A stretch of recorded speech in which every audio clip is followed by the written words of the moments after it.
ಮಹಾಲಕ್ಷ್ಮಿ ಮದುವೆ ಸೋಮವಾರದಿಂದ ಶನಿವಾರ ಸಂಜೆ 6:30ಕ್ಕೆ ನಿಮ್ಮ ಸನ್ ಉದಯದಲ್ಲಿ. ಗೌರಿ ವ್ರತ ಅಷ್ಟೇ ಅಲ್ಲ, ಉಳಿದ ವ್ರತಗಳನ್ನು ಅವಳಿಲ್ಲೇ ಮಾಡ್ಕೋತಾಳೆ. ಸಕ್ಕುನ ನಿಮ್ ಮನೆಗೆ ಕಳ್ಸೋ ಉದ್ದೇಶ ನಮ್ಗಿಲ್ಲ. ಒಂದ್ಸಲ ಸಕ್ಕು ನೋಡ್ಕೊಂಡು ಹೋಗ್ತೀನಿ. ನಿಮ್ಮನ್ನ ನೋಡಬಾರ್ದು ಅಂತಾನೆ ಒಳಗಿರ್ಸಿದೀನಿ. ಅವಳು ಇದನ್ನೆಲ್ಲ ನೋಡಿದ್ರೆ ದುಃಖ ಪಡ್ತಾಳೆ. ನಿಮ್ ಮಗಳಿಗೆ ಹೇಳ್ತೀನಿ ಬಿಡಿ, ನೀವಿಲ್ಲಿ ಬಂದು ಹೋದ ವಿಷಯ. ಒಂದ್ಸಲ ಸಕ್ಕು ನೋಡ್ತೀನಿ ಅಂದ್ರೆ ಅವ್ರು ಒಪ್ಲಿಲ್ಲ. ಉಮಾ, ನಮ್ಮ ಆಚಾರಗಳನ್ನ ಅವ್ರು ಪಾಲ್ಸಲ್ಲ ಅಂದ್ರು. ಗೌರಿ ವ್ರತ ಅತ್ತೆ ಮನೆಯಲ್ಲ ಮಾಡ್ತಾರಂತೆ.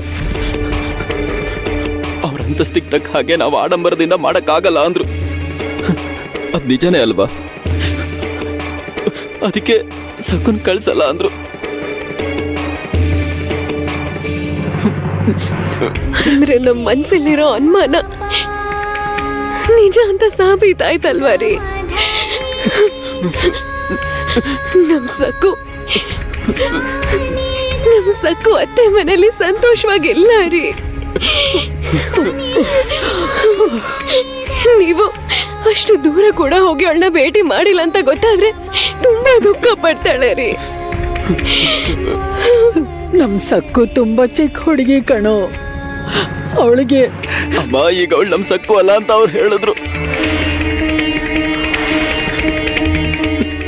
ನಾನ್ ದಾರಿ ಉದ್ದಕ್ಕೂ ನನ್ ಮನ್ಸಿಗೆ ಬುದ್ಧಿ ಹೇಳ್ಕೊಂಡೆ ಬಂದೆ. ಈಗ ಸಕ್ಕು ನಮ್ಮವಳಲ್ಲ ಅಂತ. ಸಕ್ಕು ಈಗ ಅವ್ರ ಸೊಸೆ, ಇದ್ ನಿಜ, ನಾವು ಒಪ್ಕೊಳ್ಬೇಕು. ಸಕ್ಕು ಮೇಲೆ ಎಲ್ಲ ಹಕ್ಕು, ಪೂರ್ತಿ ಅಧಿಕಾರ ಅವ್ರಿಗೆ ಮಾತ್ರ ಇದೆ.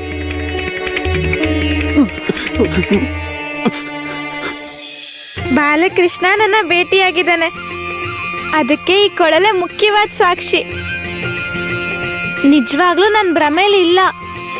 ಅಯ್ಯೋ ದಡ್ಡಿ, ಇದು ನಿನ್ನ ಭ್ರಮೆ ಅಂತ ತಿಳ್ಕೋ. ಅದನ್ನ ಸಾಯಿಸ್ಬೇಕು, ಇಲ್ಲ ಅಂದ್ರೆ ಅದು ನಿನ್ನ ಸಾಯಿಸುತ್ತೆ. ಬಾಲಕೃಷ್ಣ ಕಾಣಿಸುತ್ತಂತೆ, ನಾಟಕ ಮಾಡ್ತಿದ್ಯಾ?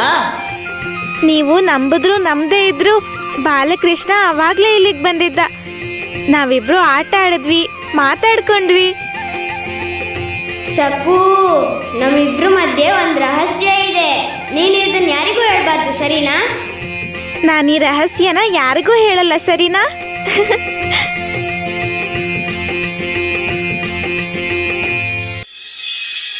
ಅಯ್ಯೋ ದೇವ್ರೆ, ತುಂಬಾ ವಿಚಿತ್ರವಾಗಿ ವರ್ತಿಸಿದ್ಲು. ಬಾಬಾ ಅವರು ಮುಂಜಾಗ್ರತೆಯಾಗಿ ಎಚ್ಚರಿಕೆ ಕೊಟ್ರು ಅನ್ಕೊಂಡೆ. ಆದ್ರೆ ಮನೆಗ್ ಬಂದ್ ನೋಡಿದ್ರೆ ಬಾಬಾ ಅವ್ರು ಹೇಳ್ದ ಹಾಗೇನೆ ಇವಳು ವಿಕೃತ ಚೇಷ್ಟೆ ಮಾಡಿದ್ಲು. ಅಯ್ಯೋಯ್ಯೋಯ್ಯೋಯ್ಯೋ, ಮನೇಲಿರೋರೆಲ್ರು ಹೆದರ್ಸ್ಬಿಟ್ಲು. ಇವತ್ತು ಮೊಸರು ಕುಡಿಕೆ ಉತ್ಸವ ಇದೆ ಅಲ್ವಾ, ಅದಕ್ಕೆ ಬಾಲಕೃಷ್ಣನೆಲ್ಲ ಭೇಟಿಯಾಗಿ ಹೋಗಿ ಬಂದಿದ್ದ. ನಾನು ಹೇಳ್ತಿರೋದು ನಿಜ. ಧೈರ್ಯವಾಗಿ ಹೇಳಿದ್ಲು, ಕೃಷ್ಣ ಕಾಣಿಸ್ಬಿಟ್ಟ ಅಂತ. ಯಾಕೆ ಕಾಣಿಸಲ್ಲ ಯಮುನಾ? ಇವಳಿಗೆ ಹುಚ್ಚು ಜಾಸ್ತಿ ಆಗಿದೆ. ಕೌರವರು ಪಾಂಡವರು ಕಾಣಿಸಿದ್ರು ಅಂತ ಕೂಡ ಹೇಳ್ತಾಳೆ. ನಿಜವಾಗ್ಲೂ ಇವಳು ದೊಡ್ಡ ಹಠಮಾರಿ. ಬಾಬಾ ಅವ್ರಿಗೆ ಬಗ್ಲಿಲ್ಲ, ಇನ್ ಇವಳಪ್ಪ ಅವನು ಕೂಡ ಇವಳ ಥರನೇ, ನಾಚಿಕೆ ಇಲ್ಲ ಅವನಿಗೆ. ಸಕ್ಕು ಕೈಯಲ್ಲಿ ಗೌರಿ ವ್ರತ ಮಾಡಿಸ್ಬೇಕು. ನಿಮಗೆ ಅನುಕೂಲವಾಗೋ ವಾರ ಯಾವುದು ಅಂತ ಹೇಳಿ, ನಾನು ಅವತ್ತೇ ಬಂದು ಅವಳನ್ನ ಕರ್ಕೊಂಡು ಹೋಗ್ತೀನಿ. ಹೊರಟು ಬಂದ್ಬಿಟ್ಟ ವ್ರತಕ್ಕೆ ಅಂತ ಕರ್ಕೊಂಡು ಹೋಗಕ್ಕೆ. ಅವ್ರಿಗಷ್ಟು ಯೋಗ್ಯತೆ ಇದೆಯಾ? ಹೋದ್ಸಲ ಬಂದಾಗ ಸಬ್ಬಕ್ಕಿ ಪಾಯಸ ತಂದಿದ್ದ, ಈ ಸಲ ಅದನ್ನು ಕೂಡ ತಂದಿರ್ಲಿಲ್ಲ, ಬರೀ ಕೈ ಬಿಸ್ಕೊಂಡ್ ಬಂದಿದ್ದ. ಅತ್ತಿಗೆ ಅವರನ್ನಂದು ಏನ್ ಲಾಭ ಹೇಳಿ? ಅವರು ಕಡು ಬಡವರು, ನಮ್ಮ ಯೋಗ್ಯತೆಗೆ ತಕ್ಕವರಲ್ಲ ಅಲ್ವಾ?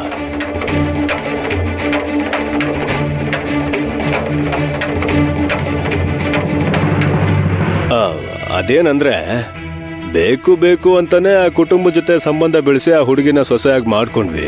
ಈಗ ಯೋಗ್ಯತೆ ಇಲ್ಲ ಅನ್ನೋದು ತಪ್ಪು ಅಲ್ವಾ ದಿಗು? ನನ್ನನ್ನು ಕೇಳಿದ್ರೆ ನಾನೇನು ಹೇಳಿ? ನಾನ್ ಹೇಳ್ತೀನಿ ಮೈದ್ನವ್ರೆ, ಬಾಬಾ ಅವರ ಆಜ್ಞೆ ನಮಗೆ ವೇದ ವಾಕ್ಯಕ್ಕೆ ಸಮಾನ. ಅದಕ್ಕೆ ಸಕ್ಕುನ ಸೊಸೆಯಾಗಿ ಮಾಡ್ಕೊಂಡಿತ್ತು.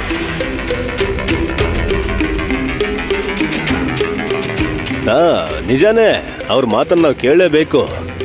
ಬಲವಾದ ಕಾರಣ ಇಲ್ಲದೆ ಬಾಬಾ ಅವರು ಆ ರೀತಿ ಆಜ್ಞೆ ಮಾಡಲ್ಲ. ಮತ್ತೆ ಗೊತ್ತಿದ್ದು ಯಾಕಿ ಮಾತುಗಳು? ದಿಗು, ಅಮ್ಮ, ನೀನೇನಾದ್ರೂ ಹೇಳ್ಬೇಕು ಅನ್ಕೊಂಡಿದ್ಯಾ?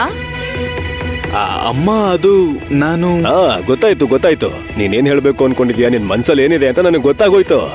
ಅದೇನಂದ್ರೆ ಅತ್ಗೆ ಬಾಬಾ ಅವ್ರು ಹೇಳಿರೋ ವಿಷಯಗಳನ್ನ ನಾವು ಚೆನ್ನಾಗಿ ನೆನಪಿಟ್ಕೊಂಡು ಸಕ್ಕು ಮನ್ಸಿನ ಆಳದಲ್ಲಿ ಏನಿದೆ ಅಂತ ನಾವು ತಿಳ್ಕೊಂಡ್ರೆ ಒಳ್ಳೇದು ಅಲ್ವಾ ದಿಗು? ಮತ್ತೆ ಸ್ವಲ್ಪ ಅವಳ ಇಷ್ಟದಂತೆ ನೋಡ್ಕೋಬೇಕು. ನಾನ್ ಹೇಳಿದ್ ಸರಿ ಅಲ್ವಾ ದಿಗು?